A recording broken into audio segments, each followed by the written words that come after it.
আজ সন্ধেবেলা বাবা আসার পরে আমরা তিনজনে মিলে বেরিয়েছিলাম একটু ইভিনিং ওয়াক। আসলে দাতানকে একটু ঘুরতে নিয়ে গেছিলাম আর কি। রবিবারের সন্ধে, আর যেহেতু ওয়েদারটাও খুব ভালো, তাই হাঁটতে বেরিয়ে বেশ ভালোই লাগছিল। আর বাইরে বেরোবো, ফুচকা খাবো না তা কি করে হয়। এরপর হাঁটতে হাঁটতে পৌঁছে গেলাম কোথায় বলো তো? গেস হোয়াট, আমি হাঁটতে হাঁটতে কোথায় চলে এসেছি দেখবে? চলো তোমাদের সাথে একটু শেয়ার করি। আমি যখন সব কিছুই তোমাদের সাথে শেয়ার করি, এটাও করব। তো আমি চলে এসেছি নিকো পার্ক। আমার বাড়ি থেকে খুবই কাছে। তো হাঁটতে হাঁটতে দাদাকে একটু এদিকে পার্কে নিয়ে এসেছিলাম, তো হাঁটতে হাঁটতে এখানেও চলে এলাম।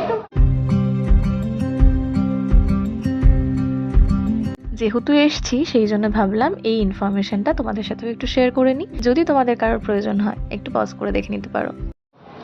সন্ধে স্যারসাপাটা হয়ে গেছে, মোটামুটি এখন বেজে গেছে 8টা। আর ওদিকে উনি যেতে রাজি নয়। তো যাই হোক, আমরা গুটি গুটি পায়ে এবার এগোচ্ছি বাড়ির দিকে। আজকের মতো ব্লগটা এখানেই শেষ করছি। টাটা।